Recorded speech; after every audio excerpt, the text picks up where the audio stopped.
Le réveil des Kumara numéro 4. N'ayez pas peur de dire votre vérité. Vous êtes né pour l'incarner. N'oubliez point les enseignements de vos familles d'adoption. Vous êtes l'éclaireur, vous êtes ce passeur, celui et celle qui facilite l'ouverture du cœur. Même dans la douleur, même dans la peur, vous êtes cette lueur. Vous avez été préparés, vous volontaires, pour être des ponts de Gaïa, votre terre-mère. Vous rappelez à tous les humains de respecter votre terre. Arrêtez cette guerre, cette dualité. Elle nous a endoctrinés dans une illusion totale, un enfer dit imaginaire. Vous avez fait croire que vous avez le choix, malheureusement, ce n'est pas le cas. Il est temps, Kumara, de sortir de votre couverture, car il s'agit de rassurer cette civilisation impure car corrompue par des élites. Ils vous ont fait penser autrement. Ils vous ont rendu dépendants, incapables de faire autrement. Ce gouvernement a été mis en place pour que la société, tôt ou tard, se reclasse dans une future autarcie. Ainsi, chacun aura son mot à dire, chacune pourra agir sans réagir, car ce nouveau monde est déjà en train de se construire et de s'instruire.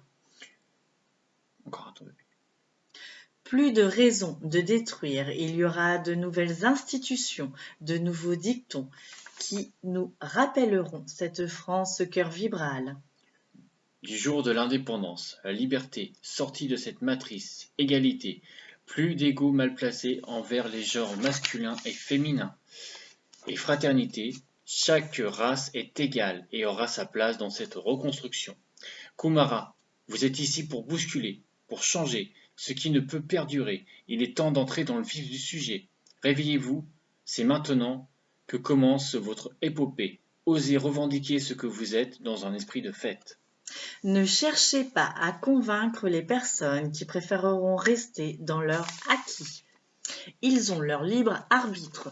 Ce choix qui vous abdique à rester dans cette politique qui vous étrique votre cerveau, ce qui vous empêchera un monde plus beau.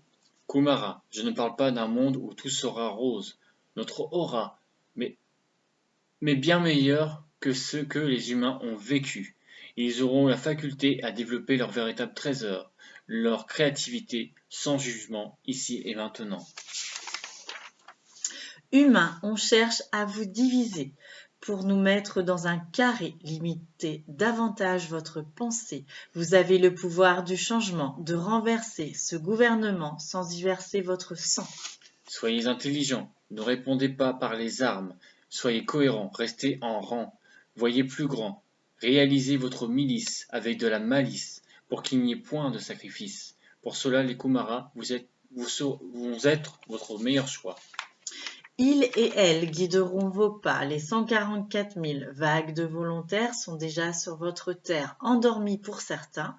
D'autres ont commencé le chemin, celui de les réunir afin de démunir ou de déconstruire cet enfermement de raisonnement appelé conditionnement.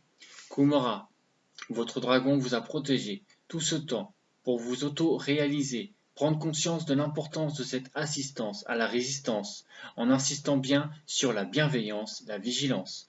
Penchez la balance vers le détachement et les sentiments de paix, d'amour et de joie. Kumara, votre environnement a été prévu depuis votre naissance, dès votre enfance. Ces blessures ne vous appartiennent pas. Elles sont dans le corps pour vous rappeler cette faculté de résilience. Les réminiscences sont les mémoires de votre science, de votre médecine vénusienne, cette photogénèse par la lumière du soleil, ce prana qui alimente votre être, qui vous a fait croire d'une nourriture sacrificielle et artificielle. Votre dragon a été placé comme le puissant sceau de Métatron, une géométrie sacrée encodée dans votre ADN. Le sang est ce qui permet de ressentir le flux d'énergie. Ces allergies vous réapprennent à écouter votre être. Vous enseigne de nouveau les comportements égotiques que vous avez eus le temps de la Numérie et de l'Atlantide où vous avez anéanti par vos chants, danses et rites de magie. Kumara, vous êtes des anges déchus, vous avez causé la perte de cette tribu, vous êtes le résultat de la dualité Adam et Ève ne sont point responsables de vos péchés. Pour accepter votre salut, votre âme qui ont été corrompues, nous avons l'autorisation de venir en aide à cette civilisation, pour vous racheter auprès des autres confédérations. L'humilité est votre priorité.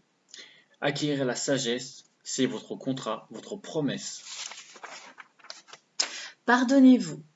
Nous avons tous et toutes connu l'ombre avant de percevoir la lumière. Ne soyez point réfractaires, mes frères et mes sœurs. Vous avez signé pour montrer que vous pouvez changer et pour retrouver votre dignité. Cette loyauté envers les autres multivers, rayonnez en vos cœurs vibrales ce rayon vert et ce rayon or. Reprenez votre pouvoir intérieur. Ouvrez la porte de votre inconscient. Restez ensemble, quoi qu'il advienne, avec votre conscient, le yin et le yang, l'un enseignant, l'autre apprenant. Pour tous les deux, la rédemption, l'acceptation du grand pardon, le temps de la réconciliation, de la réunion et de la fusion, vous permettant d'être rayonnant.